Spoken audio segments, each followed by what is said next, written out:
yang perkasa Tuhan, raja damai, penasehat yang ajaib. Kami serahkan semua dalam tangan-Mu. Intimidasi pikiran-pikiran dari kuasa-kuasa gelap kami mempatahkan tolak dalam nama Yesus. Di ruangan ini adalah ruangan kudus bersama-Mu, dan Kau hadir bersama kami dalam nama Yesus. Kami telah berdoa dalam syukur. Amin. Amin. Amen. Saya percaya bahwa kita FGB itu adalah orang-orang pilihan Tuhan. Amin. Orang yang menjadi terang, ya. Orang yang menjadi panutan dimanapun kita berada. Jadi kita percaya bahwa kita dipimpin Tuhan yang seperti tadi kesaksian yang luar biasa, ya. Seperti Pak Denita tadi cerita yang meninggal partai yang memang hidup dan mati itu batasnya hanya benang yang sangat tipis. Tapi kalau kita mati bukan mengharapkan yang nontonnya banyak sekali ya sampai panjang, bukan. Yang penting siapa yang jemputnya, itu yang paling penting. Siapa yang jemputnya, karena saya juga pelayanan di kuasa-kuasa gelap itu ya. Kalau orang punya kuasa gelap, apalagi belum bertobat, itu mau mati jerit-jerit Pak. Saya nggak ada ini jerit-jerit. Kenapa coba? Coba siapa yang bisa jawab? Kenapa jerit-jerit? Hah? Nah, itu betul. Yang jemputnya itu pada teman dia itu ya. Iblis jemput jerit-jerit. Coba kalau ada Tuhan, biasanya mau mati pasti bisa senyum. Dia bilang ada malaikat. Sering kan terjadi itu ya. Ada Yesus, ada malaikat. Itu yang jadi kita adalah orang-orang benar. Itu cirinya berbeda sekali ya. Dan saya tahu bahwa kita ini hidup dalam perjuangan. Hidup dimanapun kita berjuang. Sebagai kepala keluarga kita berjuang. Kalau kerja kita berjuang ya. Yang olahraga berjuang. Benar. So, mau tinju menjadi juara ya. Orang latihan kan? Ya. Orang bulu tangkis nggak bisa mendadak jadi juara. Orang yang sepak bola mau terkenal harus latihan dari kecil mungkin ya. Seperti ada satu Van Bronckhorst, Giovanni dulunya orang Ciaplak, omnya saya kenal, sampai terkenal di dunia itu. Pindah ke Belanda, dia terkenal dulu main di Ajax, main di Arsenal, main di mana-mana. Omnya ada di Ciamplas, teman saya itu. Richard Van Bronckhorst ya, jadi perjuangan dia juga dulunya luar biasa ya. Saya akan buka dalam ayat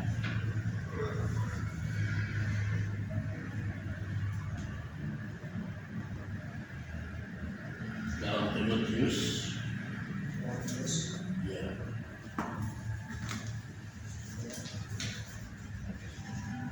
1 Timotius 2 Timotius 4 ayat 1 sampai 7. 2 Timotius 4 ayat 1 sampai 7. 2 Timotius 4 ayat 1 sampai 7 ya. Demikian firman Tuhan ya. 2 Timotius 4 ayat 1 sampai 7. Saya bantu baca kok. Boleh. 2 Timotius 4 ayat 1 sampai 7. Penuhilah panggilan pelayananmu di hadapan Allah dan Kristus Yesus yang akan menghakimi orang yang hidup dan yang mati. Aku berpesan dengan sungguh-sungguh kepadamu demi pernyataannya dan demi kerajaannya. Beritakanlah firman, siap sedialah baik atau tidak baik waktunya. Nyatakanlah apa yang salah, tegurlah dan nasihatilah dengan segala kesabaran dan pengajaran. Karena akan datang waktunya orang tidak dapat lagi menerima ajaran sehat, tetapi mereka akan mengumpulkan guru-guru menurut kehendaknya untuk memuaskan keinginan telinganya. Mereka akan memalingkan telinganya dari kebenaran dan membukanya bagi dongeng. Tetapi kuasailah dirimu dalam segala hal. Sabarlah menderita, lakukanlah pekerjaan pemberita Injil dan tunaikanlah tugas pelayananmu. Mengenai diriku, darahku sudah mulai dicurahkan sebagai persembahan dan saat kematianku sudah dekat. Aku telah mengakhiri pertandingan yang baik, aku telah mencapai garis akhir dan aku telah memelihara iman. Ya, oke, itu ayat-ayat dari Timotius itu bahwa di zaman sekarang ini zaman yang sangat luar biasa sebenarnya. Untuk kita anak-anak Tuhan, kita dipilih ini untuk kita melayani ya. Tentunya bahwa banyak hal-hal kalau kita nonton TV atau lihat HP, banyaknya hiburan, kejahatan ya. Setiap hari kan ada pembunuhan. Dulu saya waktu muda, waktu TV-nya hitam putih itu pembunuhan tuh jarang. Ada pembunuhan tuh berapa bulan ya, wah heboh sekali. Sekarang rasanya kalau pembunuhan tuh udah seperti lihat inilah. Itu biasa. Kayak makan kacang goreng itu ya. Udah biasa. Apalagi banyak perkosaan, mutilasi, sampai benar-benar. Tapi kita harus hidup betul-betul di dalam Tuhan zaman sekarang ini. Jangan sampai kita jauh dari Tuhan, ada hubungan dekat dengan Tuhan, saudara. Di sini tertulis bahwa ya beritakanlah firman. Siapa yang itu tidak baik waktunya, nyatakanlah yang salah, tegurlah dan nasihatilah dengan segala kesabaran dan pengajaran. Ya, karena akan datang waktunya orang tidak dapat lagi menerima ajaran sehat. Berarti kita ini bukan melawan manusia darah dan daging, tapi melawan penghulu-penghulu di udara. Kita bisa nggak? Itu harus kita lakukan. Waktu berapa tahun yang lalu saya nggak tahu lupa di sektor mana tuh Pak Deddy, ada seorang kesaksian.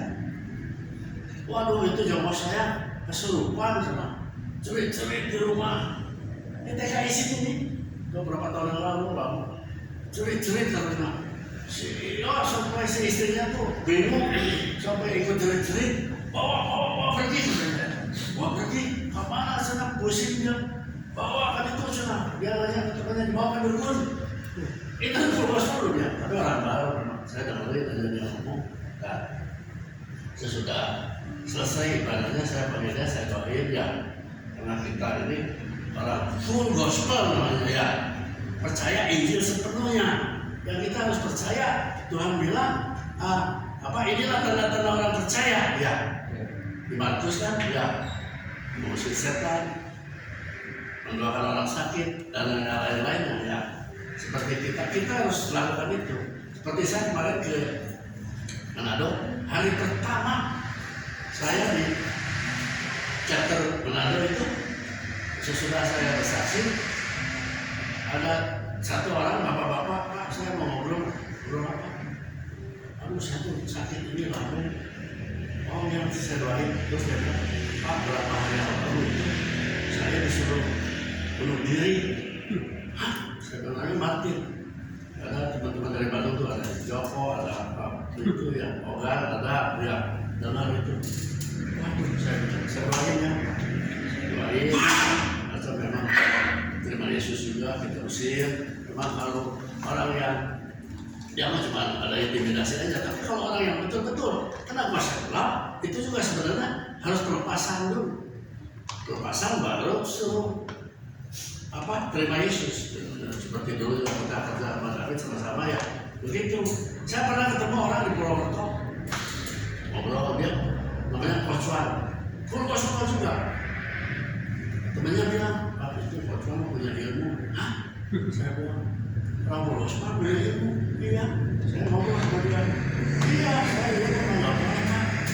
Nggak apa-apa untuk kesehatan saya, kekuatan saya. Dia bilang, saya misalnya kalau ada rahasia nih, motor, mobil, saya mah nggak takut katanya.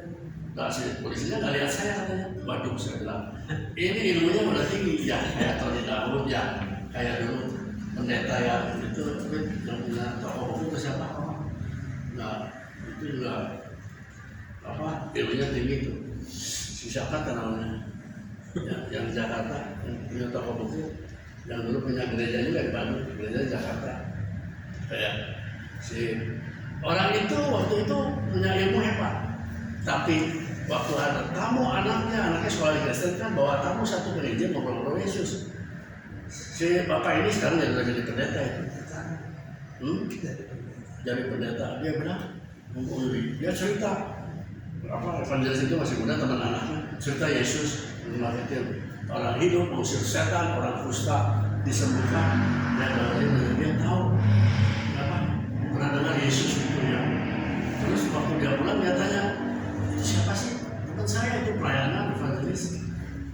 biasanya kalau ada orang utang nggak bayar itu ke dia. Misalnya orangnya datang, ya Pak, saya si Anu tuh punya utang ke saya, punya uang orangnya, kalau punya uang kan percuma. Banyak apa utangnya ke saya, tapi saya takut punya banyak backingnya di rumahnya. Oh, preman atau polisi saya bilang, siapa namanya, buat tangkap tuh orangnya. Dia bisa nangkep orang itu sampai dia bilang besok jam 10 lu ke rumahnya pasti bayar. Begitu sampai pagi-pagi, Pak, saya tak bayar utang ke bapak yang dibayar tuh. Nah, dia udah takut iblis buru takut dia ya. Jadi itu kejadian benar, seperti kita cerita setan, cerita malaikat itu ada betul-betul ya. Jadi saya percaya bahwa si Kocuan juga yang di Purwokerto itu dia punya oleh-oleh orang-orang Purwokerto ya, punya ilmu. Terus akhirnya waktu saya mau pulang ke Bandung, waktu itu saya sama saudara saya si Herman itu, terus sama Pak Budianto, Pak Kocuan, saya bilang, saya tuh pengen ngobrol sama Yu sebelum pulang. Saya bilang, di sana ke hotel, besok saya pulang jam 11, saya datang jam 9. Oke, saya datang jam 9, setengah 10 dia datang. Oh, Kocuan sini, Kocuan, saya bilang, kita masuk kamar ngobrol-ngobrol soal puasa gelap. Karena Herman itu teman saya tuh, saudara saya yang kemarin itu, dia pernah berapa tahun dia pernah diganggu sama iblis karena dia sama orang tuanya lagi sampai bawa dukun-dukun itu yang mandi kembang segala itu masuk. Makanya siapa yang pernah dukunnya bisa orang pintar minta ampun. Hati-hati karena masih melekat itu. Herman cerita, wah saya siksa sama ini kalau puasa gelap itu matinya ke neraka. Bapak kalau lulus mau nggak doain sekarang dia matanya melotot melihat itu mau nggak dilepasin ya dia saya hati-hati ya gitu. Kalau kita doain yang itu matanya jangan bisa tangannya bisa melayang gitu, jaga jarak lagi ya. Akhirnya dia bilang iya saya mau ya, kita doain ya pelepasan di situ darah Yesus wah sampai keluar tuh. Kadang-kadang keluar lendir gitu Pak, itu pelepasan keluar lendir jatuh bangun tuh. Wah. Berapa hari kemudian dia telepon, Pak, saya udah buang semua ya, saya udah nggak mau dibersihin semua, saya ikut Tuhan. Akhirnya terakhir dia menjadi viral di Purwokerto, tapi terakhir saya di Purwokerto itu beberapa bulan lalu dia udah meninggal ya. Jadi hati-hati puasa gelap itu karena dia itu ya tidak kelihatan seperti kita ya, tapi bisa seperti tadi pendengar Pak David terganggu pikirannya ya, itu masuk. Kalau kita kosong itu masuk setan ya, banyak yang jadi gila ya. Jadi ini berjuang ini kita berjuang, temanya berjuang untuk menjadi pemenang ya. Kita adalah pemenang, berjuang untuk menjadi pemenang. Seperti juga yang olahraga ya, ini ada persamaan tapi beda ya dengan olahraga ya. Saya baca lagi dalam 1 Korintus 9 ayat 24 sampai 27 Pak, silakan. 1 Korintus 9 ayat 24 sampai 27. 24 sampai 27. Tidak tahukah kamu bahwa dalam gelanggang pertandingan semua peserta turut berlari, tetapi bahwa hanya satu orang saja yang mendapat hadiah. Karena itu larilah begitu rupa sehingga kamu memperolehnya. Tiap-tiap orang yang turut mengambil bagian dalam pertandingan menguasai dirinya dalam segala hal. Mereka berbuat demikian untuk memperoleh suatu mahkota yang fana, tetapi kita untuk memperoleh suatu mahkota yang abadi. Sebab itu aku tidak berlari tanpa tujuan, dan aku bukan petinju yang sembarangan saja memukul. Ya, jadi itulah olahraga ya. Tapi olahraga itu tidak menjamin ya, karena banyak teman-teman saya juga yang olahragawan tidak ikut Tuhan itu banyak. Ada satu dulu kelas bantam Gunawan dari Hongwan di Bandung itu terkenal sekali, hampir seumur mas saya. Sekarang dia jadi gila, diurus sama anaknya di Bekasi. Satu lagi ada Cecep Uyong, dulu terkenal pembalap motor Pak David juga kenal karena sering datang ke rumah ya RPW Banteng. Sekarang ada di tempat jongkok, jalanannya udah susah. Terkenal. Jadi banyak hal yang olahraga kita ada orang olahraga itu pengen sehat. Ada lagi teman saya satu yang punya minyak itu paripurna.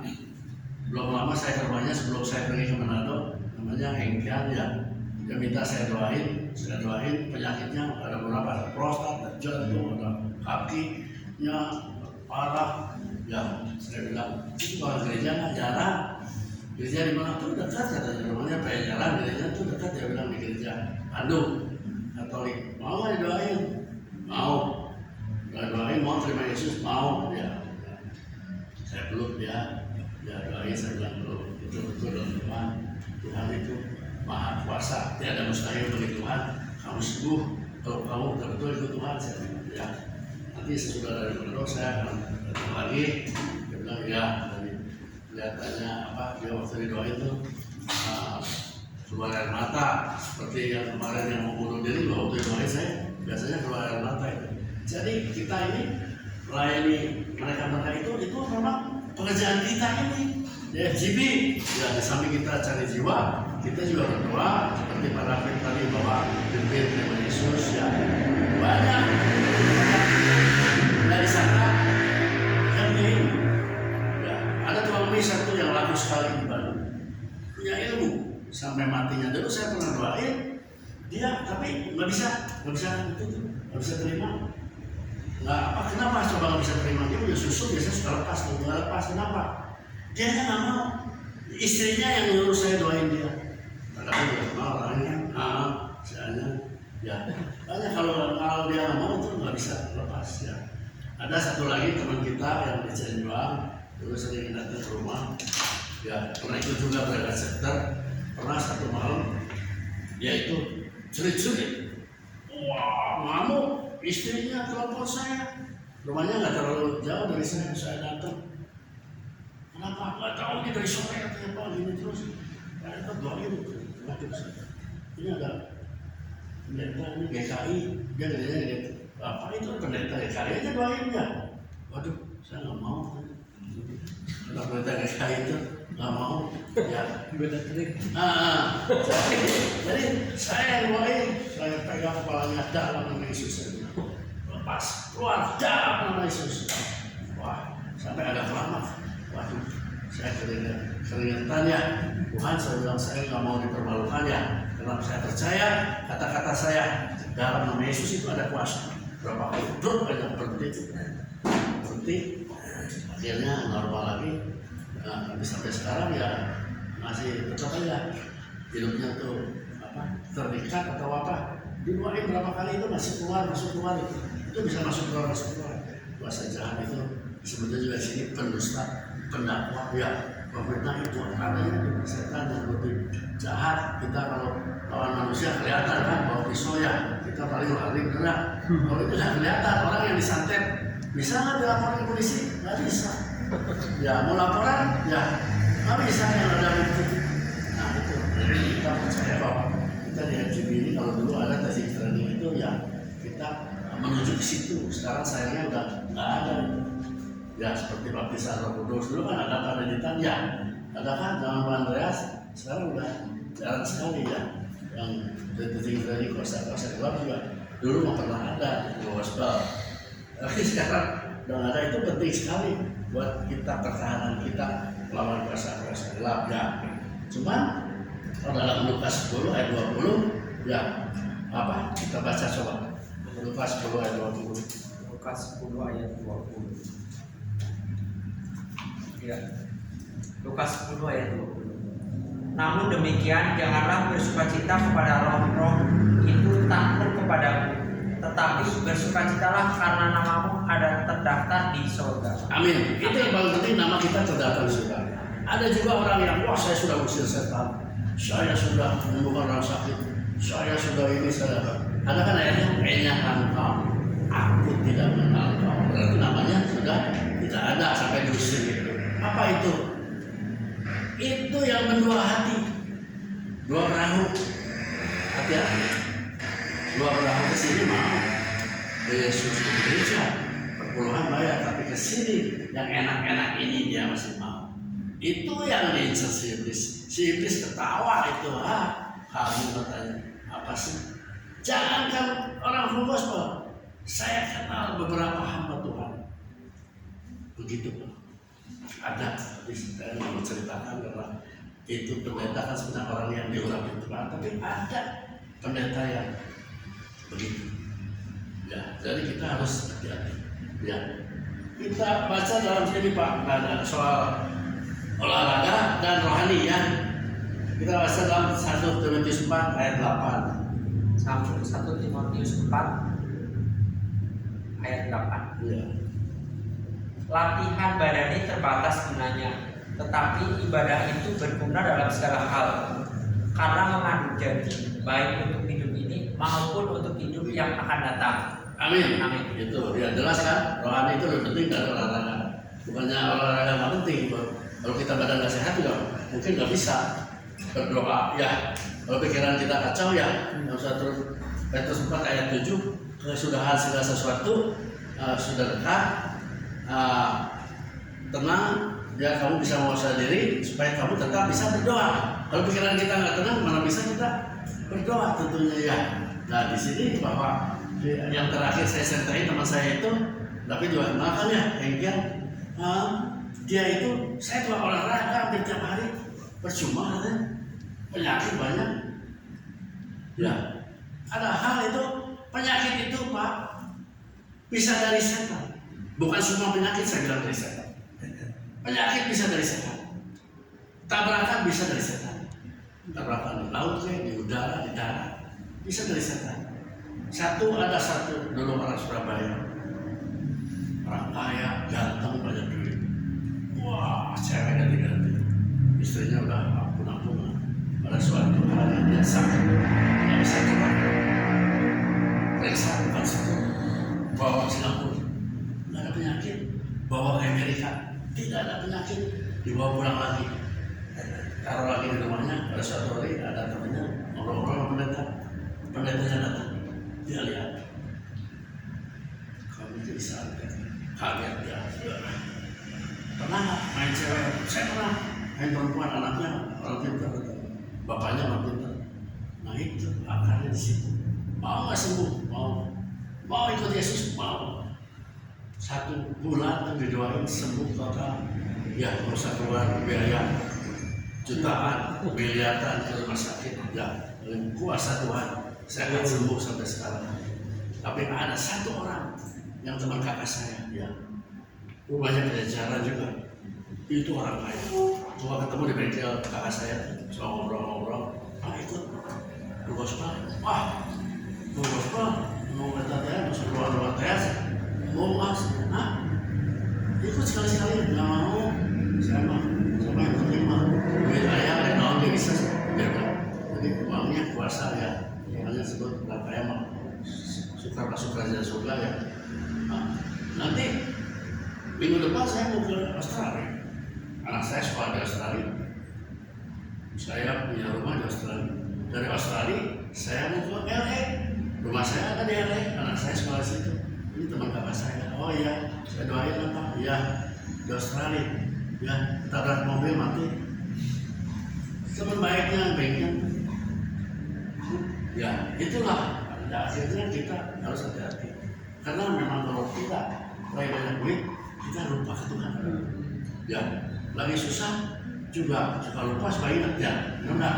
Kalau kadang lagi susah nyalahin Tuhan, lagi banyak duit, waduh, pesta pora, nikmat ya, cewek-cewek muda, enggak, segala pada. Nah, itu yang kita harus hati-hati seperti hal yang terjadi di sini di kota-kota besar. Saya dulu pergaulan yang sangat tidak baik. Saya punya grup ya pemburu cewek, bukan pemburu hantu pemburu cewek. Teman saya ini kenal semua ya, pemburu cewek, pesta orang. Saya sekolah sampai udah mau naik ke kelas 2 juga itu saya nyolok ke sekolah, ke SMA, ke gurunya ya, supaya naik gitu. Sekolah nggak bener lah, padahal kakak saya dua itu sarjana. Kayak kacau aja hidup saya waktu muda, udah umur 14-15 sudah jarang pulang ke rumah. Ya tidur di mana ya, di rumah teman di mana, sampai di Jakarta main di situ di Pasar Baru tuh. Ada hotel dulu, hotel apa tuh Sencim itu, kayak Bakiak, hotelnya kalau mau ke WC. Di situ mainnya tuh sama orang itu, copet, sama yang jual dolar, ya. Sampai akhirnya saya dibawa ke Siliwangi, tempat Jalan Siliwangi itu anak-anak Jenderal Priyono dulu di situ.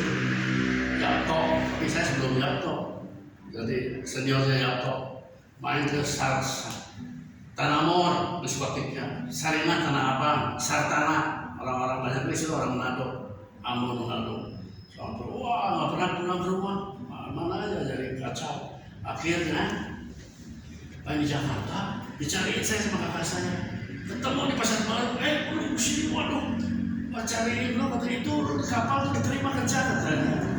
Jadi saya pulang, saya kerja di kapal, kapal tanker Amerika berapa tahun di situ, berapa tahun di situ gayanya kacau, waktu wah minum terus, apalagi saya bagian koki, bagian pegang kunci makanan minuman tuh, banyak perwira kalau saya tuh sampai wah pengen bir itu ya, yang apa, yang alkoholik tuh sampai jemaah saya pernah ada perwira atasan saya.